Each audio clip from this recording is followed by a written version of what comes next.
Atención, este audiolibro animado es una producción intelectual registrada y una obra derivada creada por Audiolibros Prohibidos y a todos los derechos sobre la traducción, narración, caracterización de voz, sincronización labial, animación y composición audiovisual están reservados. Internacionalmente queda estrictamente prohibida cualquier forma de reproducción, distribución, modificación, extracción, realización de copias o uso comercial. No se otorga ningún tipo de autorización o permiso para su uso fuera de esta plataforma. Las infracciones serán perseguidas legalmente hasta las últimas consecuencias. Disfrute de esta obra única. H.P. Lovecraft. El color del espacio exterior. Amazing Stories, Vol. 2 No. 6 septiembre 1927. Y en el temible instante de mayor oscuridad, los observadores vieron retorcerse en la altura de la copa del árbol 1000 puntos diminutos de débil y profano resplandor, inclinando cada rama como el fuego de San Elmo. Y todo el tiempo el rayo de fosforescencia del pozo se hacía cada vez más brillante y traía a las mentes de los hombres acurrucados una sensación de fatalidad y anormalidad. Ya no brillaba, sino que se derramaba, y cuando la corriente informe de color insustituible salía del pozo, parecía fluir directamente hacia el cielo. Aquí hay una historia totalmente diferente que podemos recomendarles encarecidamente. Podríamos alabar el relato como una de las mejores obras literarias que hemos tenido la suerte de leer. El tema es original, pero lo suficientemente fantástico como para que esté por encima de muchas historias científicas contemporáneas. No se arrepentirá de haber leído este maravilloso relato. Al oeste de Arkham las colinas se elevan salvajes y hay valles con bosques profundos que ningún hacha ha cortado jamás. Hay cañadas oscuras y estrechas en las que los árboles se inclinan fantásticamente y en las que los delgados riachuelos gotean sin haber captado nunca el destello de la luz del sol. En las laderas más suaves hay granjas antiguas y rocosas con cabañas en cuclillas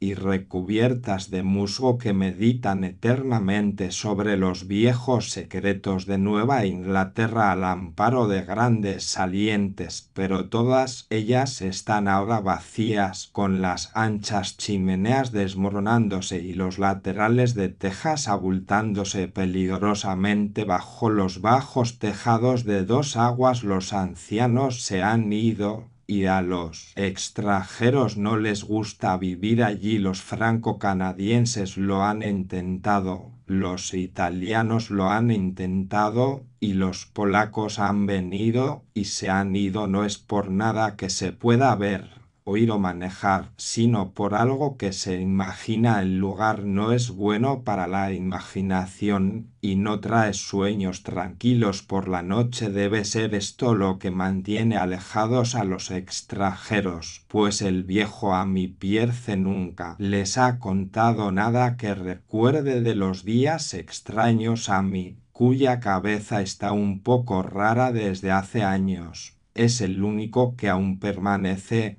o que alguna vez habla de los días extraños, y se atreve a hacerlo porque su casa está muy cerca de los campos abiertos y de los caminos transitados alrededor de Arkham. Hubo una vez un camino sobre las colinas y a través de los valles que discurría en línea recta por donde ahora está el brezal destruido, pero la gente dejó de utilizarlo y se trazó un nuevo camino que se curva hacia el sur. Todavía se pueden encontrar rastros de la antigua entre la maleza de un desierto que regresa y algunos de ellos sin duda persistirán, incluso cuando la mitad de las hondonadas se inunden para el nuevo embalse. Entonces los bosques oscuros serán talados y los brezales devastados se adormecerán bajo las aguas azules cuya superficie reflejará el cielo y se ondulará bajo el sol, y los secretos de los días extraños serán uno con los secretos de las profundidades, uno con la sabiduría oculta del viejo océano, y todo el misterio de la tierra primitiva. Cuando me adentré en las colinas y los valles para inspeccionar el nuevo embalse, me dijeron que el lugar era maligno. Me lo dijeron en Arkham, y como ese es un pueblo muy antiguo, lleno de leyendas de brujas, pensé que el mal debía ser algo que las abuelas habían susurrado a los niños durante siglos. El nombre de brezal maldito me pareció muy extraño y teatral, y me pregunté cómo había llegado al folclore de un pueblo puritano. Entonces vi aquella oscura maraña de cañadas y laderas hacia el oeste por mí mismo,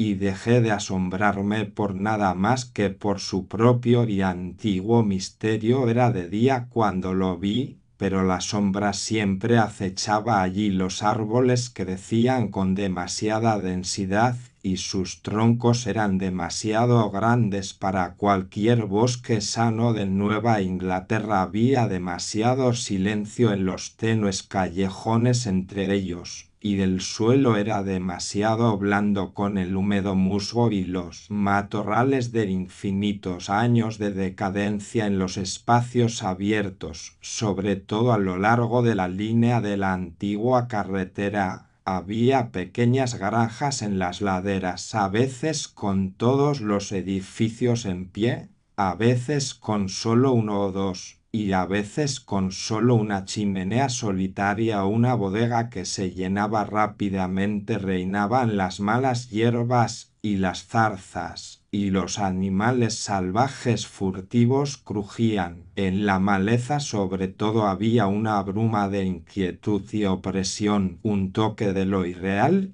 y lo grotesco, como si algún elemento vital de la perspectiva o el claroscuro estuviera mal. No me extrañó que los extranjeros no se quedaran, pues no era una región para dormir. Se parecía demasiado a un paisaje de Salvator Rosa, demasiado a un grabado en madera prohibido en un cuento de terror. Pero ni siquiera todo esto era tan malo como el maldito páramo. Lo supe en el momento en que lo encontré en el fondo de un espacioso valle, porque ningún otro nombre podía encajar con tal cosa, ni ninguna otra cosa encajaba con tal nombre. Era como si el poeta hubiera acuñado la frase por haber visto esta región en particular. Debía de ser, pensé al verlo, el resultado de un incendio. Pero ¿por qué no había crecido nada nuevo en aquellas 5 hectáreas de desolación gris que se extendían abiertas al cielo como una gran mancha carcomida por el ácido en los bosques y los campos?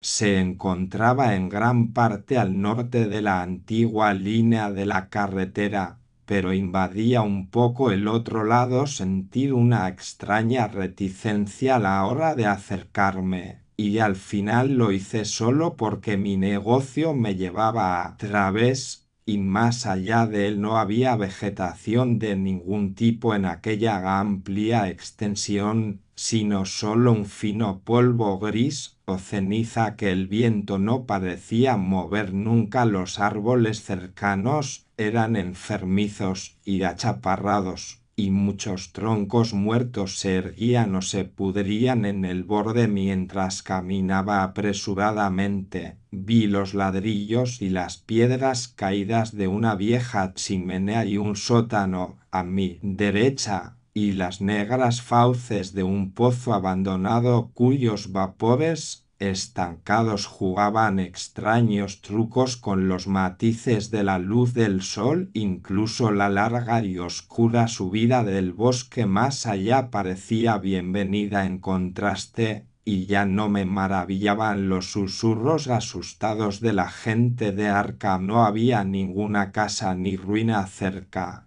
Incluso en los viejos tiempos el lugar debía ser solitario y remoto, y en el crepúsculo, temiendo volver a pasar por aquel ominoso lugar, caminé tortuosamente de vuelta al pueblo por el camino curvo del sur. Deseé vagamente que se formaran algunas nubes, pues una extraña timidez respecto a los profundos vacíos del cielo se había introducido en mi alma. Por la noche pregunté a los ancianos de Arkham sobre el maldito brezal y qué significaba esa frase días extraños que tantos murmuraban evasivamente. No pude, sin embargo, obtener ninguna respuesta buena, salvo que todo el misterio era mucho más reciente de lo que yo había soñado. No se trataba en absoluto de una vieja leyenda, sino de algo que estaba dentro de la vida de los que hablaban. Había ocurrido en los años 80, y una familia había desaparecido, había sido asesinada. Los que hablaban no eran exactos, y como todos me dijeron que no prestara atención a las locas historias del viejo Gamy Pierce, lo busqué a la mañana siguiente, después de oír que vivía solo en la antigua cabaña tambaleante donde los árboles empiezan a ser muy espesos. Era un lugar terriblemente antiguo y había comenzado a exudar el tenue olor miasmal que se adhiere a las casas que han permanecido demasiado tiempo solo. Llamando insistentemente pude despertar al anciano, y cuando se acercó tímidamente a la puerta pude ver que no se alegraba de verme. No estaba tan débil como había esperado, pero sus ojos estaban caídos de una manera curiosa, y su ropa desaliñada y su barba blanca le hacían parecer muy desastado y lúgubre. Como no sabía cuál era la mejor manera de lanzarle a sus cuentos, fingí un asunto de negocios. Le hablé de mis estudios y le hice vagas preguntas sobre el distrito. Era mucho más brillante y educado de lo que me habían hecho creer,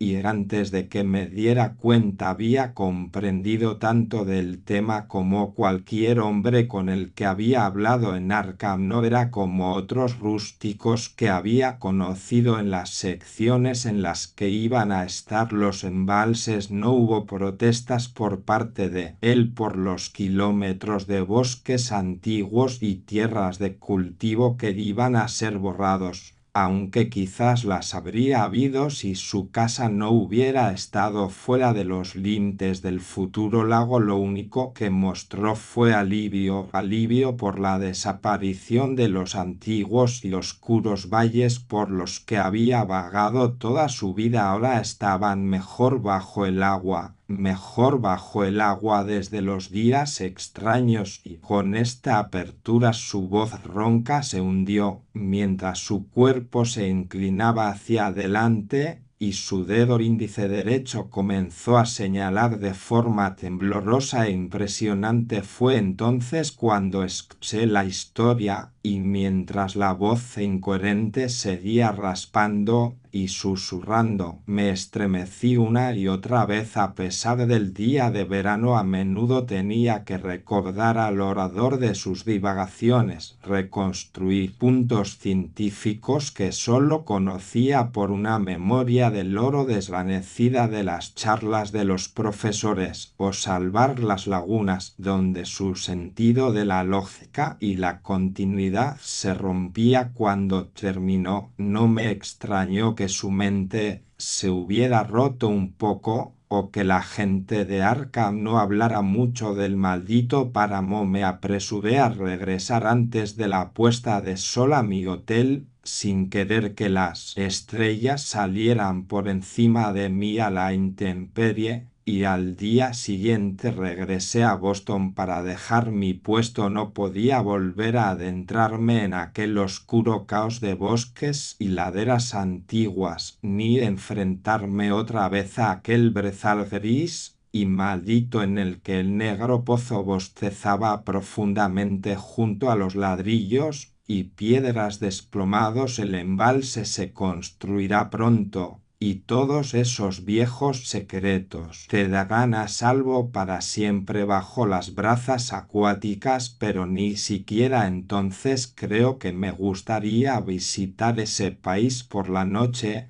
al menos no cuando las siniestras estrellas están apagadas, y nada podría sobornarme para que bebiera el agua de la nueva ciudad de Arkham. Todo comenzó, dijo el viejo Amy, con el meteorito. Antes de esa época no había habido leyendas salvajes desde los juicios a las brujas, e incluso entonces estos bosques del oeste no eran temidos ni la mitad que la pequeña isla del Miskatonic, donde el diablo celebraba la corte junto a un curioso altar de piedra más antiguo que los indios. Estos bosques no estaban embrujados, y su fantástico crepúsculo nunca fue terrible hasta los días extraños. Entonces había llegado aquella nube blanca del mediodía, aquella cadena de explosiones en el aire y aquella columna de humo desde el valle, muy lejos en el bosque, y por la noche todo Arkham había oído hablar de la gran roca que cayó del cielo y se encajó en el suelo junto al pozo de la casa de Naumgartner. Aquella era la casa que se había levantado en el lugar donde iba a llegar el maldito páramo. La blanca y recortada casa de Naumgartner en medio de sus fértiles jardines y huertos. Naum había ido a la ciudad para hablar de la piedra y, de camino, se había pasado por casa de Amy Pierce. Amy tenía entonces 40 años, y todas las cosas extrañas estaban fijadas muy fuertemente en su mente. Él y su esposa habían ido con los 3 profesores de la Universidad de Miskatonic, que se apresuraron a salir a la mañana siguiente para ver al extraño visitante del espacio estelar desconocido,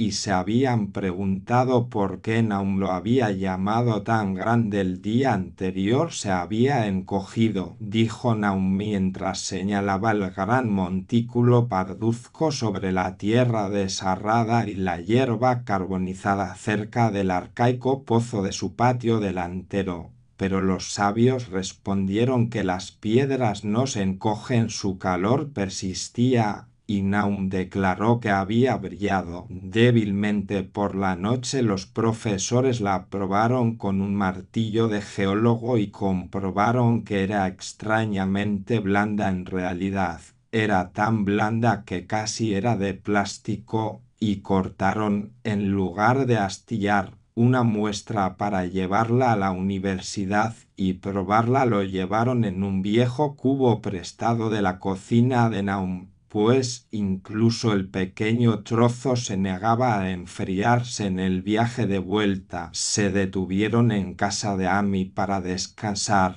y parecieron pensativos cuando la señora Pierce comentó que el fragmento se hacía más pequeño y quemaba el fondo del cubo. En verdad, no era grande, pero tal vez habían tomado menos de lo que pensaban. Al día siguiente, todo esto fue en junio del 82, los profesores volvieron a salir en tromba. Al pasar por casa de Amy, le contaron las extrañas cosas que había hecho el espécimen y cómo se había desvanecido por completo cuando lo pusieron en un vaso de cristal. El vaso también había desaparecido, y los sabios hablaron de la afinidad de la extraña piedra con el silicio. Había actuado de forma increíble en aquel ordenado laboratorio. No hacía nada en absoluto y no mostraba gases o fluidos cuando se calentaba en el carbón. Era totalmente negativa en la perla de bórax, y pronto demostró ser absolutamente no volátil a cualquier temperatura producible,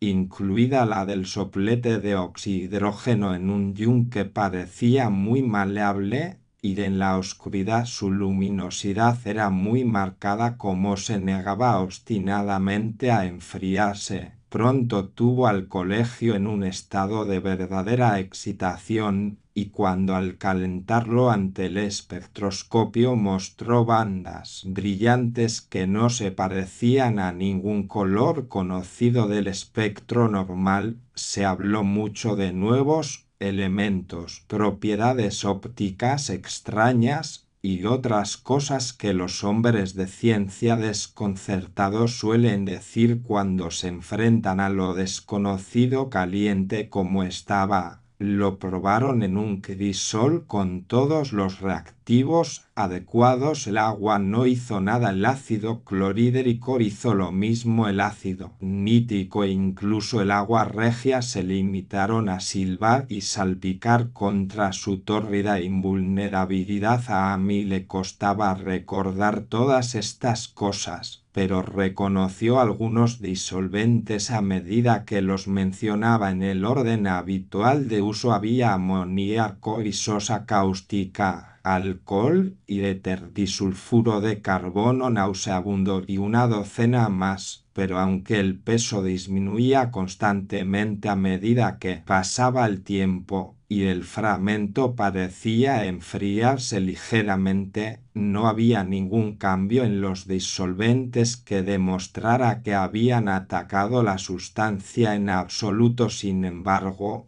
se trataba de un metal, sin lugar a dudas. Era magnético, por un lado, y después de su inmersión en los disolventes ácidos parecía haber débiles rastros de las figuras de Widmanstatten que se encuentran en el hierro meteórico. Cuando el enfriamiento fue muy considerable, las pruebas se llevaron a cabo en vidrio, y fue en un vaso de precipitados de vidrio donde dejaron todas las virutas hechas del fragmento original. Durante el trabajo a la mañana siguiente, tanto las virutas como el vaso habían desaparecido sin dejar rastro, y solo una mancha carbonizada marcaba el lugar de la estantería de madera donde habían estado. Todo esto se lo contaron los profesores a Amy cuando se detuvieron en su puerta, y una vez más fue con ellos a ver al Petro mensajero de las estrellas. Aunque esta vez su mujer no le acompañó, ahora sí que se había encogido, e incluso los sobrios profesores no podían dudar de la veracidad de lo que veían alrededor del bulto marrón que se estaba reduciendo. Cerca del pozo había un espacio vacío, excepto donde la tierra se había hundido, y mientras que el día anterior había tenido unos 7 pies de ancho, ahora apenas tenía 5. Todavía estaba caliente, y los sabios estudiaron su superficie con curiosidad mientras desprendían otro trozo más grande con el martillo y el cincel. Esta vez hurgaron profundamente y, al arrancar la masa más pequeña, vieron que el núcleo de la cosa no era del todo homogéneo. Habían descubierto lo que parecía ser el lado de un gran glóbulo de color incrustado en la sustancia. El color, que se asemejaba a algunas de las bandas del extraño espectro del meteorito, era casi imposible de describir, y solo por analogía lo llamaron color. Su textura era brillante, y al golpearla parecía prometer tanto fragilidad como oquedad. Uno de los profesores le dio un fuerte golpe con un martillo, y estalló con un pequeño y nervioso estallido. No se emitió nada, y todo rastro de la cosa desapareció con el pinchazo. Dejó un espacio esférico hueco de unos 5 centímetros de diámetro, y todos pensaron que era probable que se descubrieran otros a medida que la sustancia envolvente se consumiera. Las conjeturas fueron vanas, así que después de un intento inútil de encontrar más glóbulos mediante la perforación, los buscadores se fueron de nuevo con su nuevo espécimen, que resultó, sin embargo, tan desconcertante en el laboratorio como su predecesor, aparte de ser casi plástico, de tener calor, magnetismo y una ligera luminosidad, de enfriarse ligeramente en ácidos potentes, de poseer un espectro desconocido, de consumirse en el aire y de atacar a los compuestos de silicio con una destrucción mutua como resultado. No presentaba ningún rasgo identificativo, y al final de las pruebas los científicos de la universidad se vieron obligados a admitir que no podían situarlo. No era nada de esta tierra, sino un trozo del gran exterior, y como tal dotado de propiedades exteriores y obediente a leyes exteriores. Aquella noche hubo una tormenta, y cuando los profesores fueron a casa de Naum al día siguiente se encontraron con una amarga decepción. La piedra, por muy magnética que fuera, debía de tener alguna propiedad eléctrica peculiar, pues había atraído el rayo, como dijo Naum, con una persistencia singular 6 veces en una hora. El granjero vio cómo el rayo caía en el surco del patio delantero, y cuando terminó la tormenta no quedaba más que un pozo desvencijado junto a la antigua barredora de pozos, medio lleno de tierra hundida. Las excavaciones no habían dado ningún fruto, y los científicos comprobaron el hecho de la desaparición total. El fracaso era total, así que no quedaba más remedio que volver al laboratorio y probar de nuevo el fragmento desaparecido que se había dejado cuidadosamente revestido de plomo. Ese fragmento duró una semana, al final de la cual no se supo nada de valor. Cuando desapareció no quedó ningún residuo, y con el tiempo los profesores apenas se sintieron seguros de haber visto con ojos despiertos aquel críptico vestigio de los insondables abismos del exterior, aquel solitario y extraño mensaje de otros universos y otros reinos de la materia, la fuerza y la entidad. Como era natural, los periódicos de Arkham dieron mucha importancia al incidente con su patrocinio colegial y enviaron reporteros a hablar con Naum Gardner y su familia. Al menos un diario de Boston también envió un escribiente, y Naum se convirtió rápidamente en una especie de celebridad local. Era una persona delgada y genial de unos 50 años, que vivía con su mujer y sus 3 hijos en la agradable granja del Valle Amir, y de él se visitaban con frecuencia, al igual que sus esposas. Y Amy no tenía más que elogios para él. Después de todos estos años parecía un poco orgulloso de la notoriedad que había atraído su lugar, y habló a menudo del meteorito. En las semanas siguientes los meses de julio y agosto fueron calurosos, y Naum trabajó duro en su edificación en los pastos de 10 acres al otro lado del arroyo Chapman. Su traqueteante carreta trazaba profundos surcos en los sombríos senderos. Entre ellos el trabajo le cansaba más que otros años, y sentía que la edad empezaba a pasarle factura. Entonces llegó la época de la fruta y la cosecha. Las peras y las manzanas maduraron poco a poco, y Naum comprobó que sus huertos prosperaban como nunca antes. La fruta crecía hasta alcanzar un tamaño fenomenal y un brillo inusitado, y en tal abundancia que se encargaron barriles adicionales para la futura cosecha. Pero la maduración trajo consigo una gran decepción, ya que de todo aquel magnífico conjunto de especiosas exquisiteces, ni una sola pizca era apta para el consumo. En el buen sabor de las peras y las manzanas se había introducido una sigilosa amargura y asco, de modo que hasta el más pequeño de los bocados provocaba un asco duradero. Lo mismo ocurría con los melones y los tomates, y Naum vio con tristeza que toda su cosecha se había perdido rápido en relacionar los acontecimientos. Declaró que el meteorito había envenenado el suelo, y dio gracias al cielo porque la mayoría de los otros cultivos estaban en el terreno de la parte alta del camino. El invierno llegó pronto y fue muy frío.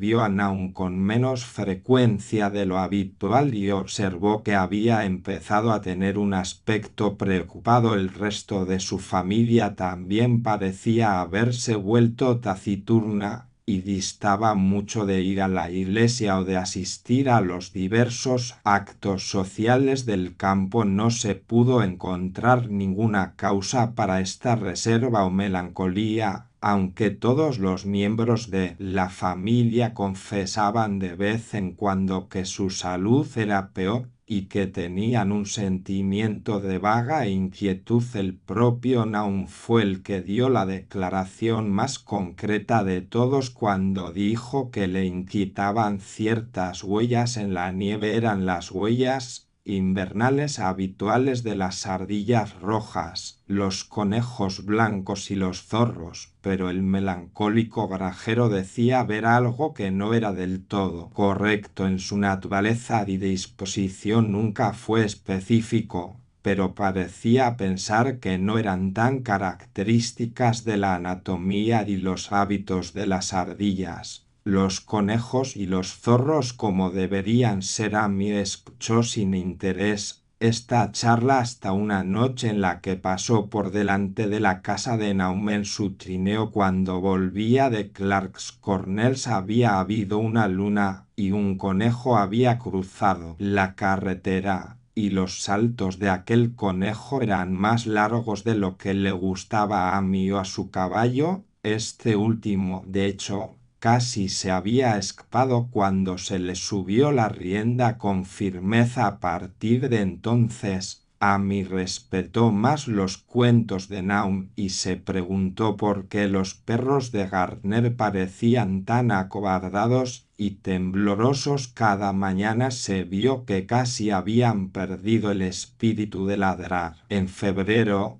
los chicos de McGregor de Meadow salieron a cazar marmotas, y no muy lejos de la casa de Gardner cazaron un espécimen muy peculiar. Las proporciones de su cuerpo parecían ligeramente alteradas de una manera extraña e imposible de describir, mientras que su cara había adoptado una expresión que nadie había visto nunca en una marmota. Los chicos se asustaron de verdad y la tiraron enseguida, de modo que solo sus grotescas historias llegaron a la gente del campo. Pero el miedo de los caballos cerca de la casa de Naum se había convertido en algo reconocido, y toda la base de un ciclo de leyendas susurradas estaba tomando forma rápidamente. La gente juraba que la nieve se derretía más rápido en los alrededores de Naum que en cualquier otro lugar, y a principios de marzo se produjo una asombrada discusión en el almacén general de Potter en Clark's Corners. Stephen Reed había pasado por Gardner's por la mañana y se había fijado en las coles de zorrillo que salían del barro junto al bosque al otro lado de la carretera. Nunca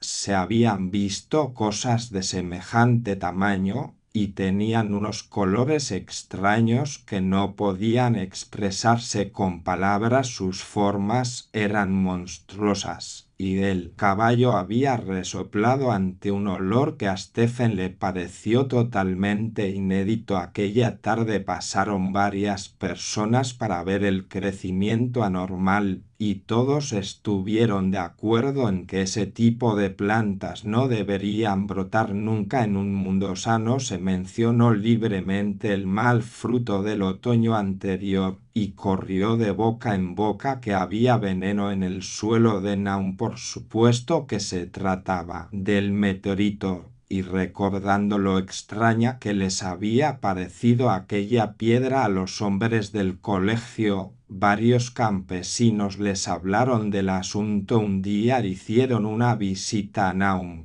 pero al no ser amantes de los cuentos salvajes y el folclore, fueron muy conservadores en lo que dedujeron las plantas eran ciertamente extrañas, pero todos los sacos de zorrillo son más o menos extraños en forma y tono. Tal vez algún elemento mineral de la piedra había entrado en el suelo, pero pronto sería arrastrado, y en cuanto a las huellas y a los caballos asustados, por supuesto que se trataba de meras habladurías campestres que un fenómeno como el aerolito seguramente iniciaría. No hay nada que los hombres serios puedan hacer en casos de chismes salvajes, ya que los rústicos supersticiosos dicen y creen cualquier cosa, y así, a lo largo de los extraños días, los profesores se mantuvieron alejados con desprecio. Solo uno de ellos, cuando se le entregaron 2 frascos de polvo para su análisis en un trabajo policial más de 1 año y medio después, recordó que el extraño color de aquella col de zorrillo había sido muy parecido a una de las bandas anómalas de luz mostradas por el fragmento de meteorito en el espectroscopio de la universidad, y como el frágil glóbulo encontrado incrustado en la piedra del abismo, las muestras de este caso de análisis dieron las mismas bandas extrañas al principio, aunque después perdieron la propiedad. Los árboles brotaron prematuramente alrededor de la casa de Naum, y por la noche se balanceaban ominosamente con el viento. El segundo hijo de Naum, Tadeo, un muchacho de 15 años, juró que también se balanceaban cuando no había viento, pero ni siquiera los chismosos quisieron dar crédito a esto. Sin embargo, lo cierto es que la inquietud estaba en el aire. Toda la familia Gardner adquirió el hábito de escuchar sigilosamente, aunque no por ningún sonido que pudiera nombrar conscientemente. La escucha era, de hecho, más bien un producto de los momentos en los que la conciencia parecía medio desaparecer desgraciadamente. Esos momentos aumentaban semana tras semana, hasta que se convirtió en discurso común que algo andaba mal con toda la gente de Naum. Cuando la saxífraga temprana salió, tenía otro color extraño, no exactamente como el de la col de la mofeta, pero claramente relacionado e igualmente desconocido para cualquiera que lo viera. Naum llevó algunas flores a Arkham y se las mostró al director de la Gaceta, pero este dignatario no hizo más que escribir un artículo humorístico sobre ellas, en el que se ridiculizaban educadamente los oscuros temores de los rústicos. Fue un error de Naum contarle a un hombre de ciudad la forma en que se comportaban las grandes mariposas de luto en relación con estos saxífragos. El mes de abril trajo una especie de locura a la gente del campo, y comenzó el desuso de la carretera más allá de Naum, que condujo a su abandono definitivo. Lo siguiente fue la vegetación. Todos los árboles del huerto florecieron con extraños colores, y a través del suelo pedregoso del patio y de los pastos adyacentes surgió un extraño crecimiento que solo un botánico podría relacionar con la flora propia de la región. No se veían colores sanos en ninguna parte, excepto en la hierba verde y la hojarasca,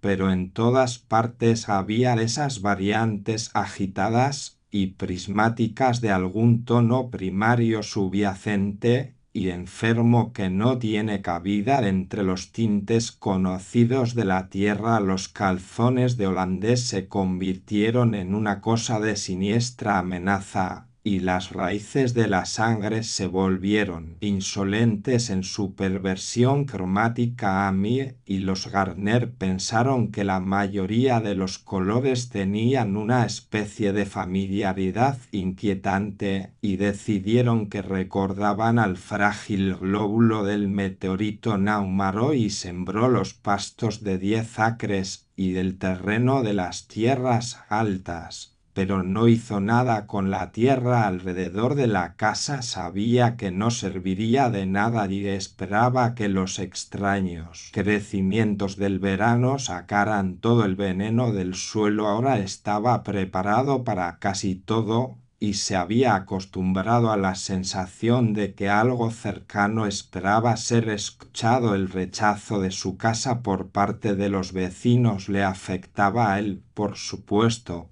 pero más a su mujer. Los niños estaban mejor, ya que iban a la escuela todos los días, pero no podían evitar asustarse por los chismes. Tadeo, un joven especialmente sensible, era el que más sufría. En mayo llegaron los insectos, y la casa de Naum se convirtió en una pesadilla de zumbidos y reptantes. La mayoría de las criaturas no parecían habituales en sus aspectos y movimientos, y sus hábitos nocturnos contradecían toda la experiencia anterior. Los Garner empezaron a vigilar por la noche, en todas las direcciones y al azar, en busca de algo que no sabían qué era. Fue entonces cuando todos se dieron cuenta de que Thaddeus había tenido razón sobre los árboles. La señora Garner fue la siguiente en verlo desde la ventana, mientras observaba las ramas hinchadas de un arce contra un cielo iluminado por la luna. Las ramas seguramente se movían, y no había viento. Debe ser la savia. La extrañeza había llegado a todo lo que crecía ahora. Sin embargo, ninguno de los miembros de la familia de Naum hizo el siguiente descubrimiento. La familiaridad los había embotado, y lo que no podían ver lo vislumbró un tímido vendedor de molinos de Bolton que pasó una noche por allí ignorando las leyendas del país. Lo que contó en Arkham recibió un breve párrafo en la Gaceta, y fue allí donde todos los campesinos, incluido Naum, lo vieron por primera vez. La noche había sido oscura y las lámparas de las calesas débiles, pero alrededor de una granja del valle que todos sabían por el relato que debía ser la de Naum,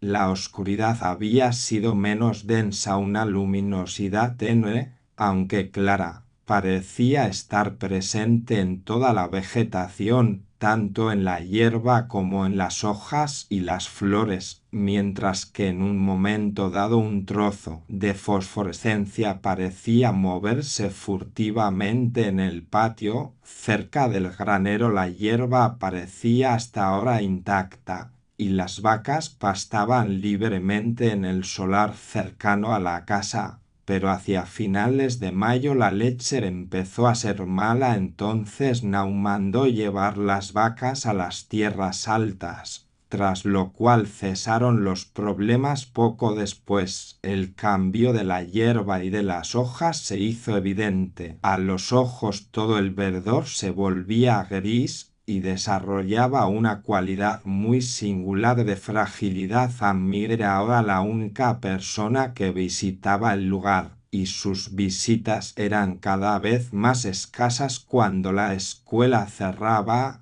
los Garner estaban prácticamente aislados del mundo, y a veces dejaban que Amy hiciera sus recados en la ciudad. Estaban fallando curiosamente tanto física como mentalmente, y nadie se sorprendió cuando la noticia de la locura de las Garner se dio a conocer. Ocurrió en junio, cerca del aniversario de la caída del meteorito, y la pobre mujer gritaba sobre cosas en el aire que no podía describir. En su desvarío no había ni un solo sustantivo concreto, sino solo verbos y pronombres. Las cosas se movían y cambiaban y revoloteaban, y los oídos cosquilleaban ante impulsos que no eran del todo sonidos. Algo le era arrebatado, algo le estaba siendo drenado, algo se le estaba pegando que no debía serlo.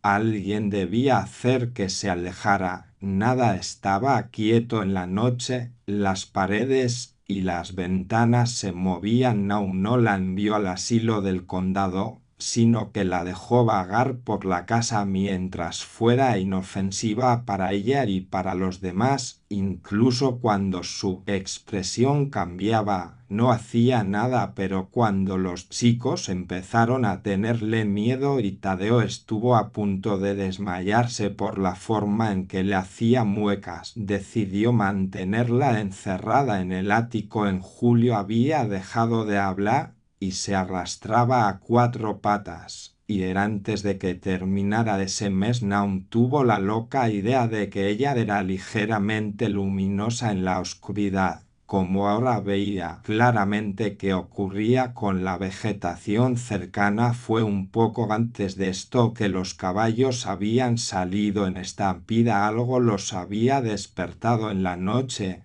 y sus relinchos y pataleos en los establos habían sido terribles. Prácticamente no había nada que hacer para calmarlos, y cuando Naum abrió la puerta del establo todos salieron corriendo como ciervos asustados del bosque. Se tardó una semana en localizar a los cuatro, y cuando se les encontró se les vio bastante inútiles e ingobernables. Algo se había roto en sus cerebros, y hubo que disparar a cada uno por su propio bien. Naum tomó prestado un caballo de Ami para su unificación, pero descubrió que no se acercaba al establo. El caballo se agitó, se resistió y relinchó, y al final no pudo hacer otra cosa que llevarlo al patio, mientras los hombres usaban su propia fuerza para acercar el pesado carro al pajar para poder lanzarlo. Y todo el tiempo la vegetación se volvía gris y quebradiza. Incluso las flores, cuyas tonalidades habían sido tan extrañas, se volvían grises, y los frutos salían grises, enanos e insípidos. Los ásteres y la vara de oro florecían grises y distorsionados, y las rosas, las cineas y las malvarrosas del patio delantero tenían un aspecto tan blasfemo que Cenas, el hijo mayor de Naum, las cortó. Los insectos extrañamente hinchados murieron por aquella época. Incluso las abejas, que habían abandonado sus colmenas y se habían ido al bosque en septiembre. Toda la vegetación se desmoronaba rápidamente hasta convertirse en un polvo grisáceo, y Naum temía que los árboles murieran antes de que el veneno saliera del suelo. Su mujer tenía ahora ataques de gritos terribles, y él y los niños estaban en un estado constante de tensión nerviosa. Ahora rehuían a la gente, y cuando se abría la escuela los chicos no iban. Pero fue Ami, en una de sus escasas visitas, quien primero se dio cuenta de que el agua del pozo ya no era buena. Tenía un mal sabor que no era exactamente fétido ni exactamente salado, y Ami aconsejó a su amigo que cavara otro pozo en un terreno más alto para utilizarlo hasta que la tierra volviera a ser buena. Naum, sin embargo, no hizo caso de la advertencia, pues para entonces se había vuelto insensible a las cosas extrañas y desagradables. Él y los muchachos siguieron utilizando el suministro contaminado, bebiéndolo tan desanada y mecánicamente como comían sus escasas y mal cocinadas comidas, y hacían sus ingratas y monótonas tareas durante los días sin rumbo. Había algo de resignación impasible en todos ellos, como si caminaran medio en otro mundo entre líneas de guardia sin nombre hacia un destino seguro y familiar. Tadeo enloqueció en septiembre tras una visita al pozo. Había ido con un cubo y había vuelto con las manos vacías, chillando y agitando los brazos, y a veces soltando una risita inane o un susurro sobre los colores que se mueven ahí abajo. 2. En una familia era bastante malo,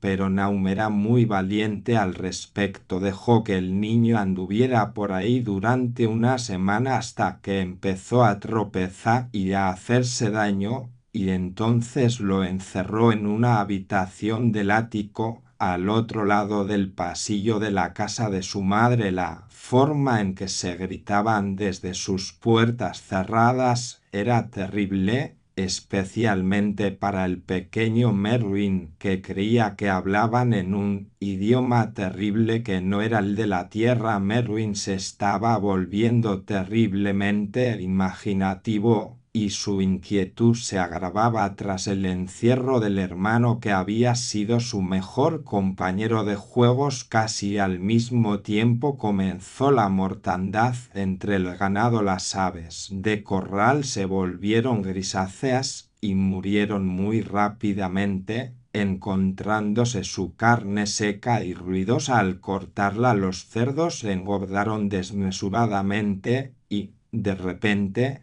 empezaron a sufrir cambios repugnantes que nadie podía explicar. Su carne era, por supuesto, inútil, y Naum no sabía qué hacer. Ningún veterinario rural se acercaba a su casa, y el veterinario de la ciudad de Arkham estaba abiertamente desconcertado. Los cerdos empezaron a volverse grises y quebradizos y a caerse a pedazos antes de morir, y sus ojos y hocicos desarrollaron singulares alteraciones. Era muy inexplicable, pues nunca se habían alimentado de la vegetación contaminada. Entonces algo les sorprendió a las vacas. Algunas zonas, o a veces todo el cuerpo, se marchitaban o comprimían de forma extraña, y eran frecuentes los colapsos o desintegraciones atroces en las últimas etapas, y la muerte era siempre el resultado. Se producía un engrosamiento y una fragilidad similar a la que afectaba a los cerdos. No se podía hablar de veneno, ya que todos los casos ocurrían en un establo cerrado y sin interrupciones. Ninguna mordedura de los merodeadores podría haber traído el virus, pues qué bestia viva de la tierra puede atravesar obstáculos sólidos.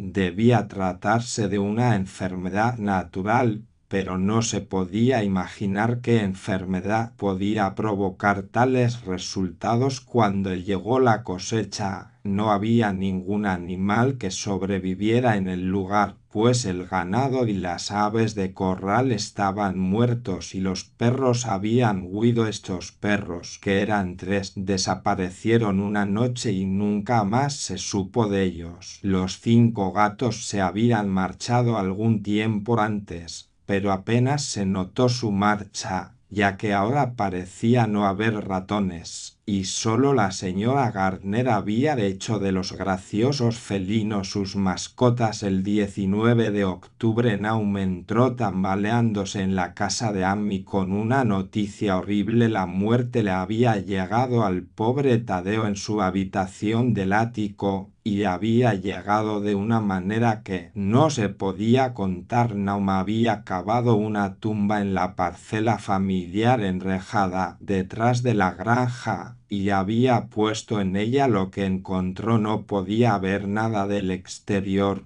pues la pequeña ventana enrejada y la puerta cerrada con llave estaban intactas, pero era muy parecido a lo que había ocurrido en el granero. Amy y su esposa consolaron al hombre afectado lo mejor que pudieron, pero se estremecieron al hacerlo. El terror parecía rodear a los Garnett y todo lo que tocaban, y la sola presencia de uno en la casa era un soplo de regiones innominadas e innombrables. Amy acompañó a Naum a su casa con la mayor de las reticencias, e hizo lo que pudo para calmar los sollozos histéricos del pequeño Mervyn. Cenas no necesitaba calmarse. Últimamente no hacía más que mirar al espacio y obedecer lo que su padre le decía, y Amy pensó que su destino era muy misericordioso. De vez en cuando los gritos de Mervyn eran respondidos débilmente desde el ático, y en respuesta a una mirada inquisitiva Naum dijo que su esposa se estaba debilitando mucho. Cuando se acercó la noche, Amy consiguió alejarse, pues ni siquiera la amistad podía hacerle permanecer en aquel lugar cuando comenzaba el tenue resplandor de la vegetación y los árboles podían o no mecerse sin viento. Fue una verdadera suerte para Amy que no fuera más imaginativo. Tal y como estaban las cosas, su mente se inclinaba ligeramente, pero si hubiera podido conectar y reflexionar sobre todos los presagios que le rodeaban, inevitablemente se habría convertido en un maníaco total. En el crepúsculo se apresuró a volver a casa, con los gritos de la mujer loca y del niño nervioso resonando horriblemente en sus oídos. 3 días más tarde, Naum irrumpió en la cocina de Amy de madrugada y, en ausencia de su anfitrión, volvió a balbucear una historia desesperada, mientras la señora Pierce escuchaba con un miedo atroz. Esta vez se trataba del pequeño Mervyn. Se había ido, había salido a altas horas de la noche con una linterna y un cubo de agua, y nunca había vuelto. Llevaba días desquiciado y apenas sabía lo que hacía. Gritaba a todo. En ese momento se oyó un grito frenético desde el patio, pero antes de que el padre pudiera llegar a la puerta el chico había desaparecido. No había brillo de la linterna que había cogido, y del propio niño no había ni rastro. En ese momento Naum pensó que la linterna y el cubo también habían desaparecido.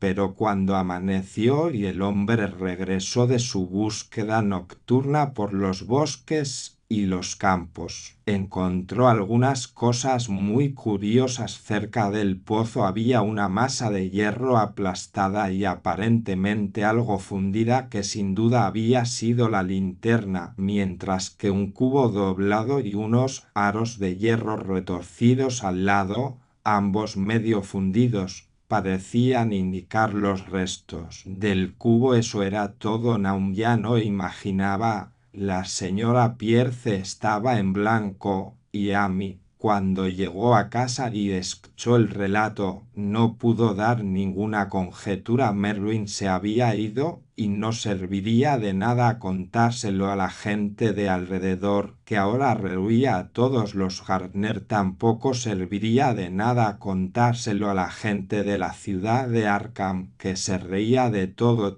Se había ido. Y ahora Mervyn se había ido. Algo se arrastraba y esperaba ser visto y oído. Naum se iría pronto, y quería que Amy cuidara de su mujer y de Cenas si le sobrevivían. Todo debía ser un juicio de algún tipo, aunque no podía imaginar de qué, ya que siempre había caminado rectamente por los caminos del Señor. Por lo que él sabía, durante más de 2 semanas, Amy no vio nada de Naum, y entonces, preocupado por lo que pudiera haber ocurrido, superó sus temores y visitó el lugar de Gardner. No salía humo de la gran chimenea, y por un momento el visitante temió lo peor. El aspecto de toda la granja era espeluznante: hierba grisácea y marchita y hojas en el suelo, enredaderas que caían en frágiles escombros desde los arcaicos muros y frontones. y grandes árboles desnudos que arañaban el cielo gris de noviembre con una estudiada malevolencia que a mí no pudo evitar sentir que procedía de algún sutil cambio en la inclinación de las ramas, pero Naum estaba vivo, después de todo estaba débil y tumbado en un sofá de la cocina de techo bajo, pero perfectamente consciente y capaz de dar órdenes sencillas a cenas. La habitación estaba mortalmente fría y, mientras Amy temblaba visiblemente, el anfitrión gritó en voz alta a Cenas que pidiera más leña. La leña, en efecto, era muy necesaria, ya que la cavernosa chimenea estaba apagada y vacía, con una nube de hollín que soplaba en el frío viento que bajaba por la chimenea. En ese momento, Naum le preguntó si la leña extra le había hecho sentir más cómodo, y entonces Amy vio lo que había sucedido. La cuerda más resistente se había roto al fin, y la mente del desventurado granjero estaba a prueba de más penas. Preguntando con tacto, Amy no pudo obtener ningún dato claro sobre el desaparecido Cenas. En el pozo, vive en el pozo, fue todo lo que dijo el nublado padre. Entonces pasó por la mente del visitante un repentino pensamiento sobre la esposa loca, y cambió su línea de investigación. «Navi, pues aquí está», fue la sorprendida respuesta del pobre Naum, y Amy no tardó en darse cuenta de que debía buscarse a sí mismo. Dejando a la inofensiva parlanchina en el sofá, cogió las llaves de su clavo junto a la puerta y subió las chirriantes escaleras hasta el ático. Estaba muy cerca y era muy ruidoso allí arriba, y no se oía ningún sonido desde ninguna dirección de las 4 puertas a la vista. Solo una estaba cerrada, y en ella probó varias llaves en el anillo que había cogido. La tercera llave resultó ser la correcta, y después de tantear un poco, Amy abrió la puerta blanca y baja. El interior estaba bastante oscuro, ya que la ventana era pequeña y estaba medio oculta por los toscos barrotes de madera, y Amy no podía ver nada en el amplio suelo de tablas. El hedor era insoportable,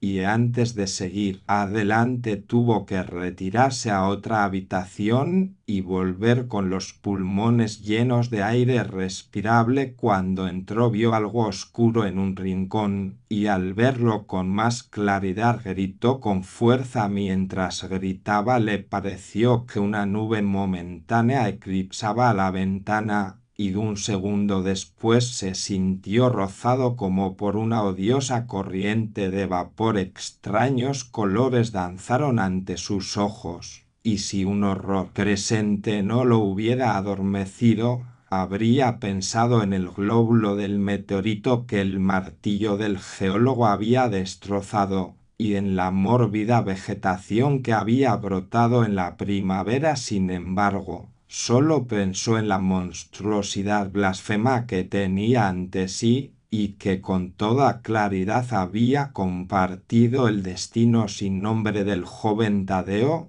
y del ganado. Pero lo terrible del horror era que se movía muy lenta y perceptiblemente mientras seguía desmoronándose. A mí no me dio más detalles de esta escena, pero la forma de las esquinas no vuelve a aparecer en su relato como un objeto en movimiento. Hay cosas que no se pueden mencionar, y lo que se hace en la humanidad común a veces es juzgado cruelmente por la ley. Yo deduje que no se dejó ningún objeto móvil en aquella habitación del ático, y que dejar allí cualquier cosa capaz de moverse habría sido un acto tan monstruoso como para condenar a cualquier ser responsable a un tormento eterno. Cualquiera que no fuera un granjero estirado se habría desmayado, se habría vuelto loco.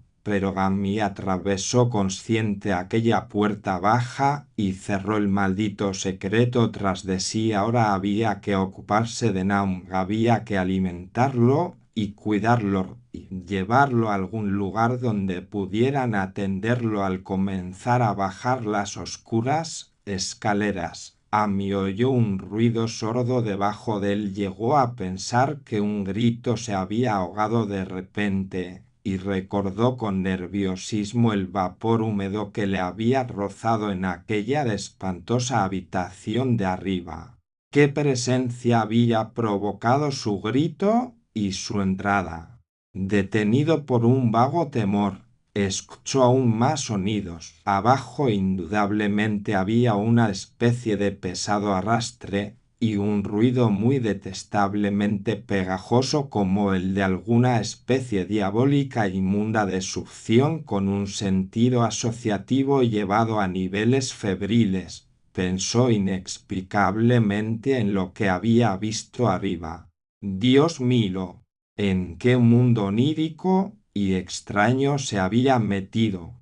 No se atrevió a avanzar ni a retroceder, sino que se quedó temblando ante la negra curva de la escalera encajonada. Cada detalle de la escena se grabó a fuego en su cerebro: los sonidos, la sensación de espantosa expectación, la oscuridad, la inclinación de los estrechos peldaños y, por Dios, la débil pero inconfundible luminosidad de toda la carpintería a la vista. Peldaños, laterales, listones expuestos y vigas por igual. Entonces estalló un relincho frenético del caballo de Amy en el exterior, seguido de un estruendo que indicaba una huida frenética. En otro momento, el caballo y la calesa se alejaron del alcance del oído, dejando al asustado hombre en la oscura escalera para que adivinara qué los había enviado. Pero eso no era todo. Había habido otro sonido ahí fuera, una especie de salpicadura de líquido agua. Debía ser el pozo. Había dejado aero desatado cerca de él, y una rueda de calesa debió de rozar el brocal y golpear una piedra, y todavía la pálida fosforescencia brillaba en aquella carpintería detestablemente antigua. Dios, qué vieja era la casa. La mayor parte había sido construida antes de 1700. Ahora se oía claramente un débil rasguño en el suelo de la planta baja, y Amy apretó con fuerza un pesado palo que había recogido en el desván con algún propósito. Lentamente se puso nervioso, terminó de bajar y se dirigió con valentía hacia la cocina, pero no completó el paseo, porque lo que buscaba ya no estaba allí. Había salido a su encuentro y, en cierto modo, seguía vivo. Si se había arrastrado, si había sido arrastrado por alguna fuerza externa, Amy no podía decirlo, pero la muerte había estado en él. Todo había ocurrido en la última media hora, pero el colapso, el encanecimiento y la desintegración estaban ya muy avanzados. Había una horrible fragilidad y se desprendían fragmentos secos. Amy no pudo tocarlo, pero miró con horror la parodia distorsionada que había sido un rostro. ¿Qué era, Naum? ¿Qué era? Susurró, y los labios hendidos y abultados apenas pudieron emitir una respuesta final. Nada, nada. El color arde frío y húmedo, pero arde. Vivía en el pozo. Lo he visto, una especie de humo como las flores de la primavera pasada. El pozo brillaba por la noche. Taz, Merwin y cenas. Todo vivo succionando la vida de todo en esa piedra. Debe venir en esa piedra pizca todo el lugar. No sabe lo que quiere. Esa cosa redonda que los hombres de la universidad sacaron de la piedra, la rompieron. Era del mismo color, igual que las flores y las plantas. Deben haber sido más semillas. Semillas crecieron. Lo he visto por primera vez esta semana. Debe haberse hecho fuerte en cenas. Él era un chico grande, lleno de vida golpea tu mente y luego te quema en el agua del pozo. Tenías razón en eso, agua mala cenas nunca vuelve del pozo, no puede alejarse atrás. Sabéis que se avecina algo, pero no sirve de nada. He visto una y otra vez que se llevaron a cenas. ¿Dónde están Abby, Ammi? Mi cabeza no está bien, no sé cuánto tiempo hace que le di de comer. Le pasará si no estamos atentos. Solo un color su cara está tomando, ese color a veces, hacia la noche y arde y apesta. Viene de algún lugar donde las cosas no son como aquí. Uno de los profesores lo dijo, tenía razón. Cuidado, a mí. Hará algo más, chupa la vida. Pero eso fue todo lo que hablaba. No podía hablar más porque se había derrumbado por completo. Amy puso un mantel de cuadros rojos sobre lo que quedaba y salió por la puerta trasera hacia el campo. Subió la pendiente hasta el pasto de 10 acres y volvió a casa a trompicones por el camino del norte. Y el bosque no podía pasar por aquel pozo del que habían huido sus caballos. Lo había mirado por la ventana y había visto que no faltaba ninguna piedra en el borde. Entonces, la calesa que se tambaleaba no había desalojado nada. Después de todo, el chapoteo había sido algo más.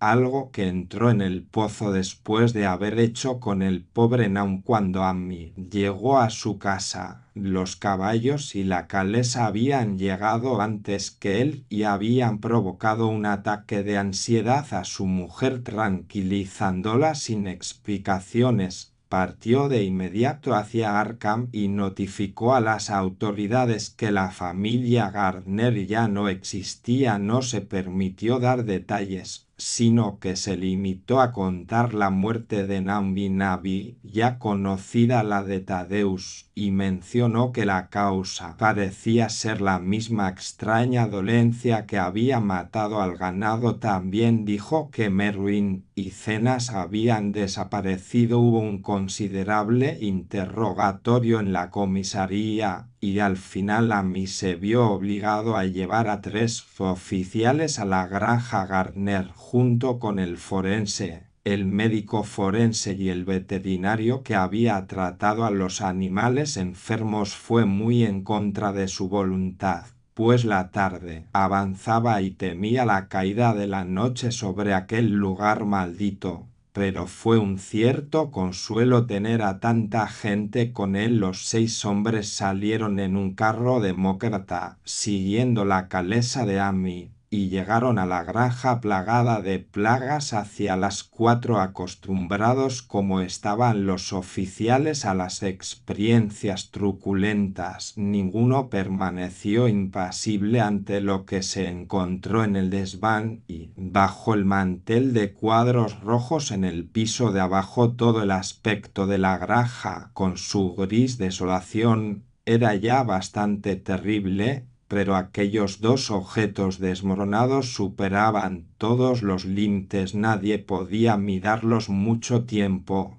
e incluso el médico forense admitía que había muy poco que examinar. Las muestras podían ser analizadas, por supuesto, así que se ocupó de obtenerlas, y aquí se desarrolla una secuela muy desconcertante en el laboratorio de la universidad, donde finalmente se tomaron las 2 ampollas de polvo bajo el espectroscopio. Ambas muestras emitían un espectro desconocido en el que muchas de las bandas desconcertantes eran precisamente como las que el extraño meteorito había emitido el año anterior. La propiedad de emitir este espectro se desvaneció en un mes, ya que el polvo posterior consistía principalmente en fosfatos y carbonatos alcalinos. Amy no habría hablado a los hombres del pozo si hubiera pensado que iban a hacer algo en ese momento. Se acercaba el atardecer y estaba ansioso por marcharse, pero no pudo evitar echar una mirada nerviosa al bordillo pedregoso junto a la gran barredura y cuando un detective lo interrogó admitió que Naum había temido algo allí abajo, tanto que ni siquiera había pensado en buscar a Merwin o a Zenas después de eso. Lo único que se podía hacer era vaciar y explorar el pozo inmediatamente.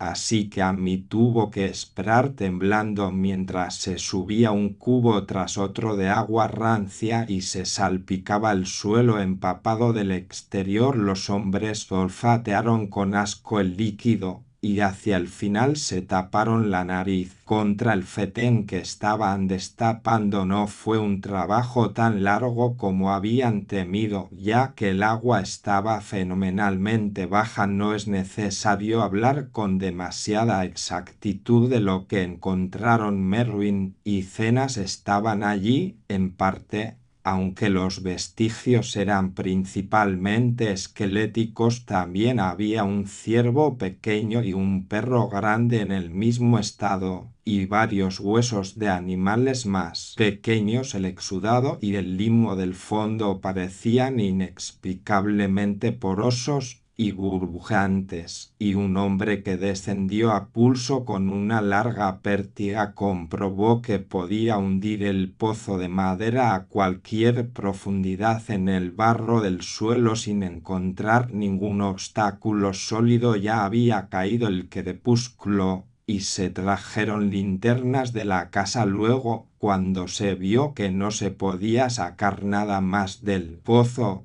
todos entraron y se reunieron en la antigua sala de estar mientras la luz intermitente de una media luna espectral jugaba débilmente en la desolación gris del exterior. Los hombres estaban francamente desconcertados por todo el caso y no podían encontrar ningún elemento común convincente que relacionara las extrañas condiciones vegetales, la desconocida enfermedad del ganado y los humanos, y las inexplicables muertes de Merwin y Zenas en el pozo contaminado. Es cierto que habían oído hablar del campo común, pero no podían creer que hubiera ocurrido algo contrario a la ley natural. Sin duda el meteorito había envenenado el suelo, pero la enfermedad de personas y de animales que no habían comido nada cultivado en ese suelo era otra cosa.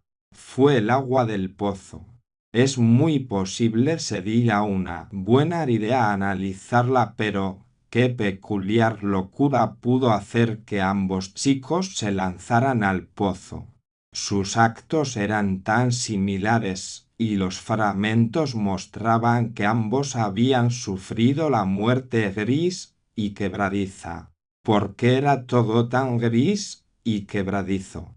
Fue el forense, sentado cerca de una ventana que daba al patio, el primero que se dio cuenta del resplandor del pozo. La noche se había instalado por completo, y todo el abominable terreno parecía débilmente iluminado con algo más que los irregulares rayos de la luna. Pero este nuevo resplandor era algo definido y distinto, y parecía brotar del negro pozo como un rayo suavizado de un reflector, dando reflejos apagados en los pequeños charcos del suelo donde se había vaciado el agua. Tenía un color muy extraño, y mientras todos los hombres se agolpaban alrededor de la ventana, Amy dio un violento sobresalto porque aquel extraño rayo de miasma espantoso no le resultaba desconocido. Había visto ese color antes y temía pensar lo que podría significar. Lo había visto en el desagradable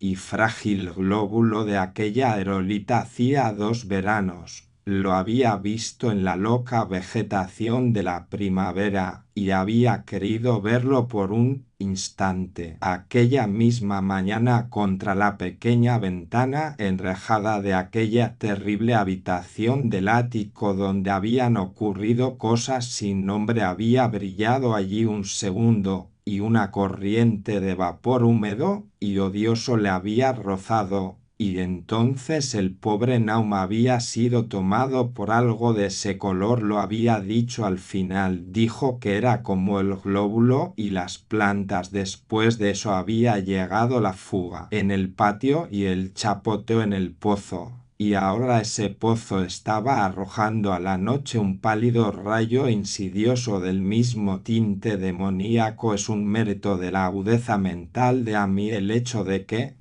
incluso en aquel tenso momento, se preguntara por un punto que era esencialmente científico. No podía dejar de asombrarse de la impresión que le producía un vapor vislumbrado de día contra una ventana que se abría en el cielo de la mañana y de una exhalación nocturna vista como una niebla fosforescente contra el paisaje negro y azotado. No estaba bien, iba en contra de la naturaleza, y pensó en las últimas y terribles palabras de su afectado amigo. Viene de algún lugar donde las cosas no son como aquí. Uno de esos profesores lo dijo.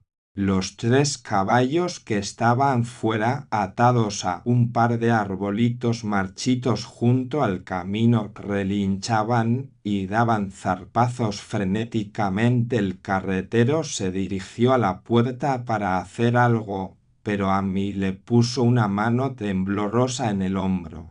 «No salgas de ahí», susurró.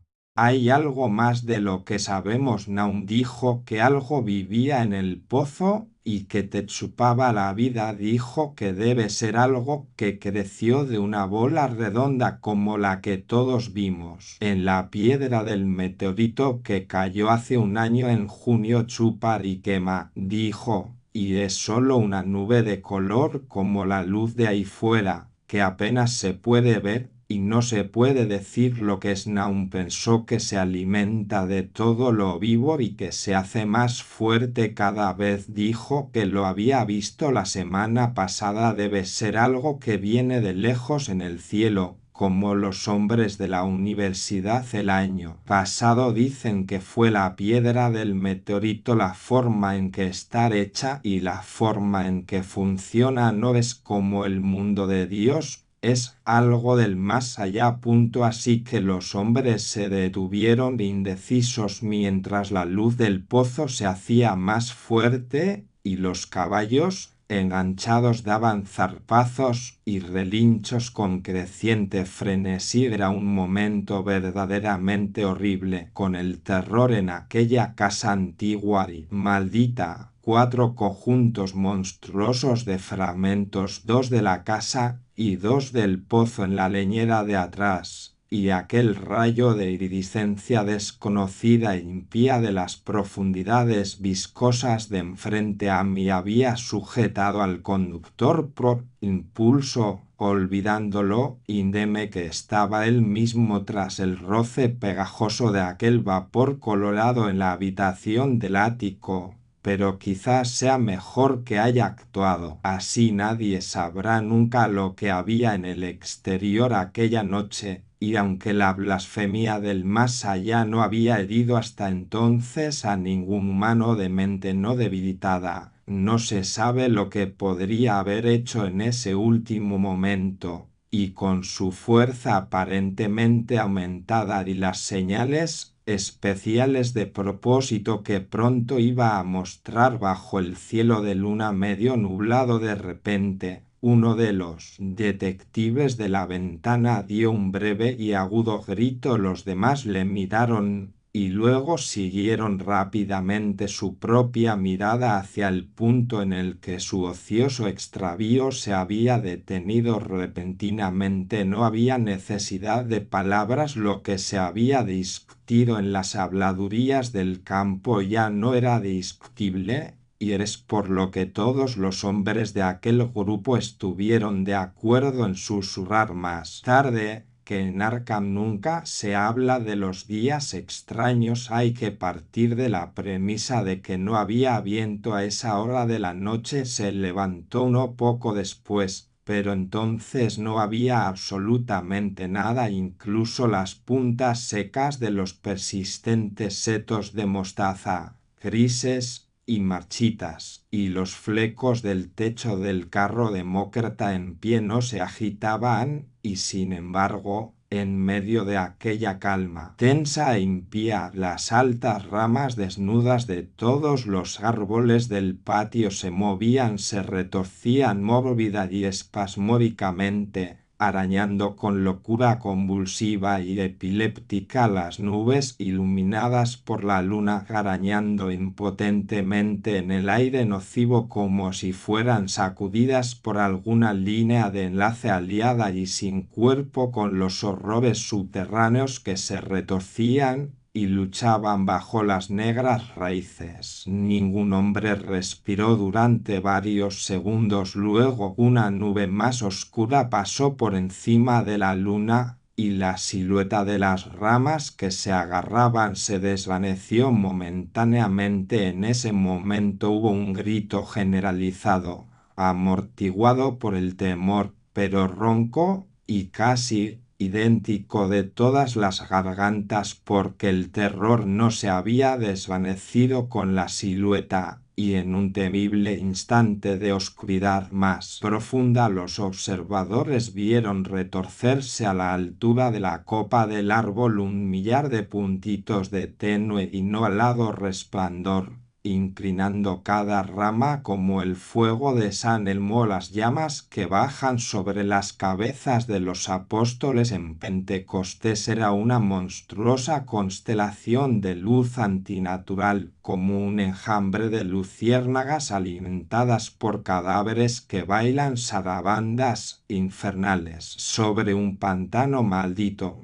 Y su color era de esa misma intrusión sin nombre que a mí había llegado a reconocer y temer. Mientras tanto, el rayo de fosforescencia del pozo se hacía cada vez más brillante, trayendo a las mentes de los hombres apiados una sensación de fatalidad y anormalidad que superaba con creces cualquier imagen que sus mentes conscientes pudieran formarse. Ya no brillaba, sino que se derramaba, y cuando la corriente informe de color irreemplazable salía del pozo, parecía fluir directamente hacia el cielo. El veterinario se estremeció y se dirigió a la puerta principal para dejar caer la pesada barra adicional sobre ella. Amy se estremeció no menos, y tuvo que tirar y señalar a falta de una voz controlable cuando quiso llamar la atención sobre la creciente luminosidad de los árboles. Los relinchos y los pisotones de los caballos se habían vuelto totalmente espantosos, pero ni un alma de aquel grupo en la vieja casa se habría aventurado a salir por ninguna recompensa terrenal. Con los momentos el brillo de los árboles aumentaba, mientras sus inquietas ramas parecían esforzarse más y más hacia la verticalidad. La madera del pozo brillaba ahora, y en ese momento un policía señaló mudamente unos cobertizos de madera y colmenas cerca del muro de piedra del oeste. Empezaban a brillar también,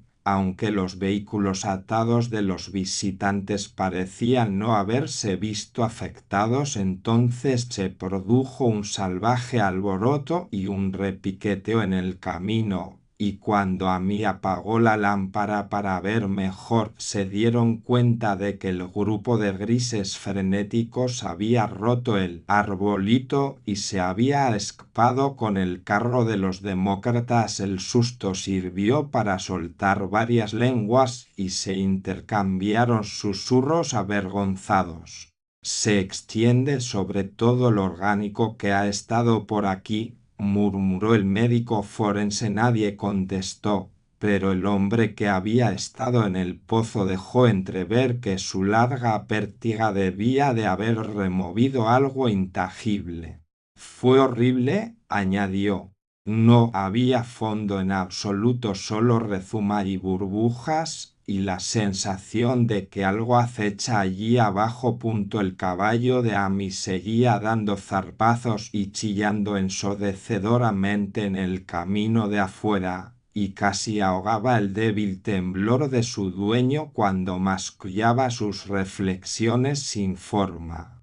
Viene de esa piedra, creció allá abajo, se apoderó de todo lo vivo, se alimentó de ellos, de la mente y del cuerpo. Taz y Merwin, Cenas y Navi, Naum fue el último. Todos bebieron el agua, se hizo fuerte en ellos. Viene del más allá, donde las cosas no son como aquí. Ahora se va a casa. En ese momento, cuando la columna de color desconocido se encendió repentinamente con más fuerza y comenzó a tejer fantásticas sugerencias de forma que cada espectador describió después de manera diferente, salió del pobre héroe atado un sonido como ningún hombre, antes o después, había escuchado de un caballo. Todos los presentes en aquella sala de estar de tono bajo pararon sus oídos, y Amy se apartó de la ventana con horror y náuseas. Cuando Amy se asomó de nuevo a la ventana, la desdichada bestia yacía inerte en el suelo iluminado por la luna. Entre las astillas de la calesa aquello fue lo último de Hero, hasta que lo enterraron al día siguiente, pero el presente no era momento para lamentarse, pues casi en ese instante un detective llamó silenciosamente la atención sobre algo terrible en la misma habitación donde se encontraban en ausencia de la luz de la lámpara. Estaba claro que una débil fosforescencia había comenzado a impregnar todo el apartamento. Resplandecía en el suelo de tablas anchas, donde la alfombra de trapo lo dejaba al descubierto,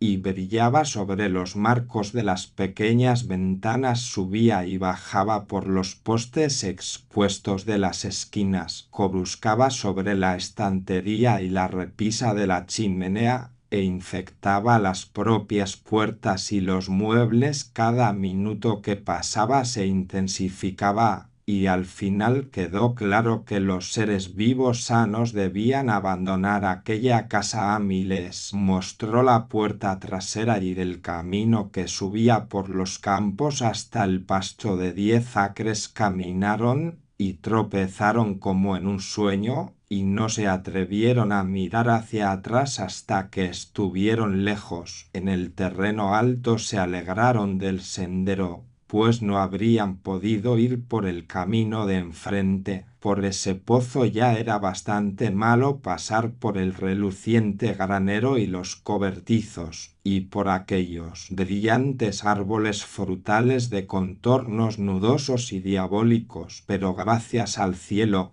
las ramas hacían su peor torsión. En lo alto la luna se ocultó bajo unas nubes muy negras cuando cruzaron el rústico puente sobre Chapman's Brook, y desde allí fue un tanteo ciego hasta los prados abiertos. Cuando volvieron a mirar hacia el valle y el lejano lugar de Gardner en el fondo, vieron un espectáculo temible. Toda la granja brillaba con la horrible mezcla de colores desconocidos, los árboles, los edificios, e incluso la hierba y el pasto, que no se habían transformado totalmente en una fragilidad gris letal. Todas las ramas se alzaban hacia el cielo con lenguas de fuego asqueroso, y chorreones del mismo fuego monstruoso se arrastraban por las cumbreras de la casa, el granero y los cobertizos. Era una escena sacada de una visión de Fuseli,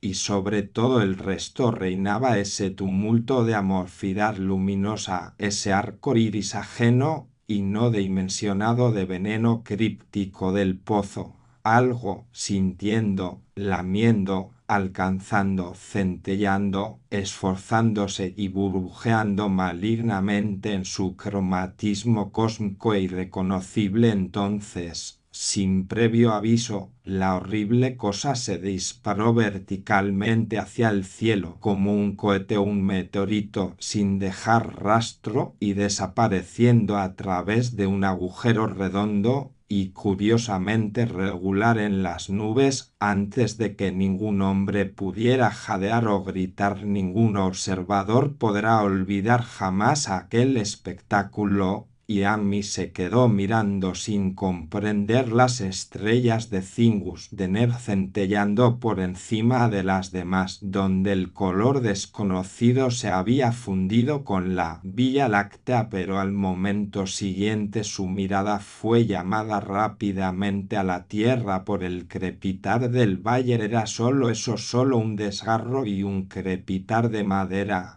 y no una explosión como tantos otros del grupo juraban. Sin embargo, el resultado fue el mismo, ya que en un febril instante caleidoscópico estalló desde aquella granja condenada y maldita un reluciente cataclismo eruptivo de chispas y sustancia antinaturales, nublando la mirada de los pocos que lo vieron y enviando hacia el cenit un bombardeo de fragmentos tan coloridos y fantásticos como nuestro universo debe repudiar a través de los vapores que se cerraban rápidamente. Siguieron al gran morbo que se había desvanecido, y en otro segundo ellos también se habían desvanecido detrás, y debajo solo había una oscuridad a la que los hombres no se atrevían a volver, y a su alrededor se levantaba un viento que parecía descender en ráfagas negras y heladas desde el espacio interestelar. Chillaba y aullaba y azotaba los campos y los bosques distorsionados en un loco frenesí cósmico, hasta que pronto el tembloroso grupo se dio cuenta de que sería inútil esperar a que la luna mostrara lo que quedaba allí abajo, en Naum, demasiado asustados incluso para insinuar teorías. Los 7 hombres temblorosos regresaron a Arkham por el camino del norte. Amy estaba peor que sus compañeros, y les rogó que lo vieran dentro de su propia cocina, en lugar de seguir derecho hacia el pueblo. No quería cruzar solo el bosque asolado y azotado por el viento hasta su casa en la carretera principal, porque se había llevado el susto de que los demás se hubieran salvado, y estaba aplastado para siempre por un miedo inquietante que no se atrevía a mencionar durante muchos años. Mientras el resto de los observadores en aquella tempestuosa colina habían puesto sus rostros hacia el camino, Amy había mirado un instante hacia atrás, hacia el sombrío valle de la desolación que últimamente albergaba a su malogrado amigo, y desde aquel punto tan lejano y afectado había visto algo que se elevaba débilmente, para luego volver a hundirse en el lugar desde el que el gran horror informe había salido disparado hacia el cielo. Era solo un color, pero no un color de nuestra tierra o de nuestros cielos, y como Amy reconoció ese color, y supo que ese último y tenue remanente debía seguir acechando allí abajo, en el pozo, nunca se sintió bien. Desde entonces Amy no volvió a acercarse a ese lugar. Hace ya 44 años que ocurrió el horror, pero nunca ha estado allí, y se alegrará cuando el nuevo embalse lo borre. Yo también me alegraré, porque no me gusta la forma en que la luz del sol cambió de color alrededor de la boca de aquel pozo abandonado por el que pasé. Espero que el agua sea siempre muy profunda, pero aún así nunca la beberé. No creo que vuelva a visitar el país de Arkham en lo sucesivo. 3 de los hombres que habían estado con Amy regresaron a la mañana siguiente para ver las ruinas a la luz del día, pero no había ninguna ruina real, solo los ladrillos de la chimenea, las piedras del sótano, algunos desperdicios minerales y metálicos aquí y allá, y el borde de aquel nefasto pozo, salvo el caballo muerto de Amy, que remolcaron y enterraron, y la calesa que le devolvieron en breve.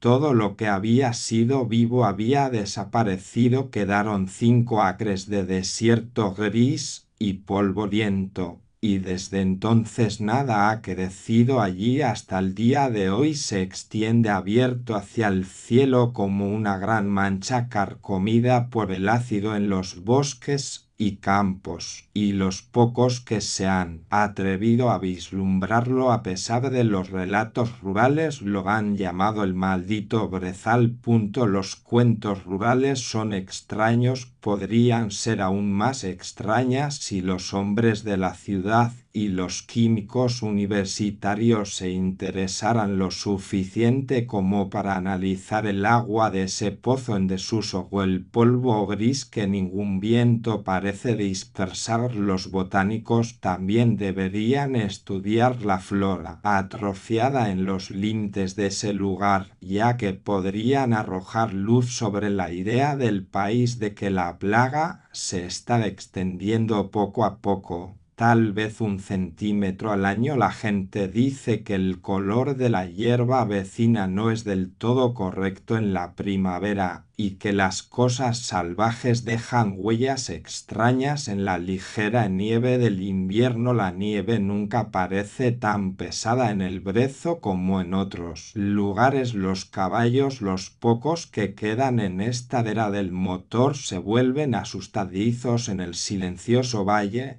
y los cazadores no pueden confiar en sus perros demasiado cerca de la mancha de polvo grisáceo. Dicen que las influencias mentales también son muy malas. Los números se volvieron raros en los años posteriores a la toma de Naum, y siempre les faltó poder para escapar. Entonces todos los más fuertes abandonaron la región y solo los extranjeros intentaron vivir en las viejas y desmoronadas casas. Sin embargo, no pudieron quedarse, y a veces uno se pregunta qué visión más allá de la nuestra les han dado sus salvajes y extrañas historias de magia susurrada. Sus sueños nocturnos, protestan, son muy horribles en ese grotesco país, y seguramente la sola mirada del reino oscuro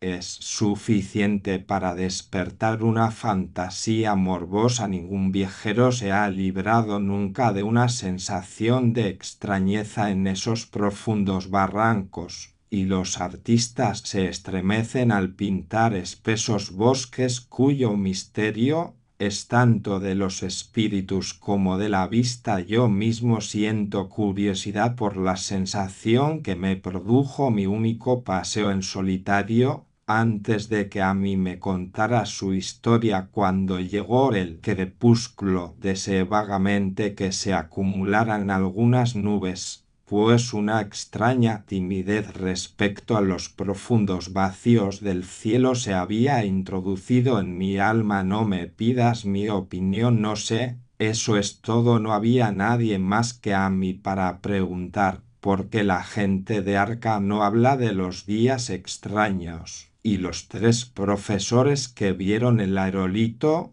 y su glóbulo de color están muertos. Había otros glóbulos, no cabe duda. Uno debió alimentarse y escapar, y probablemente hubo otro que llegó demasiado tarde. Sin duda sigue en el pozo. Sé que había algo malo en la luz del sol que vi por encima de ese borde miasmal. Los rústicos dicen que el tizón se arrastra 1 pulgada al año, así que tal vez haya una especie de crecimiento-alimentación incluso ahora, pero sea cual sea la criatura demoníaca que hay allí, debe estar atada a algo, de lo contrario se extendería rápidamente. Está sujeta a las raíces de esos árboles que arañan el aire. Uno de los cuentos actuales de Arkham habla de robles gordos que brillan y se mueven como no deberían hacerlo por la noche. Lo que es, solo Dios lo sabe en términos de materia. Supongo que lo que a mí describió se llamaría gas, pero este gas obedecía a leyes que no son de nuestro cosmos, no era fruto de los mundos y soles que brillan en los telescopios y placas fotográficas de nuestros observatorios, no era un soplo de los cielos cuyos movimientos y dimensiones nuestros astrónomos miden o consideran demasiado vastos para medirlos, era solo un color del espacio, un espantoso mensajero de reinos no formados del infinito, más allá de toda la naturaleza que conocemos, de reinos cuya mera existencia aturde el cerebro y nos adormece con los negros abismos extracósmicos que abre ante nuestros ojos frenéticos. Dudo mucho que a mí me mintiera conscientemente, y no creo que su relato fuera todo un engendro de la locura. Como habían advertido los lugareños, algo terrible llegó a las colinas y a los valles con ese meteoro, y algo terrible, aunque no sé en qué proporción aún permanece. Me alegraré de que llegue el agua. Mientras tanto, espero que no le pase nada a mí. Ha visto tanto y su influencia ha sido tan insidiosa. ¿Por qué nunca ha sido capaz de alejarse?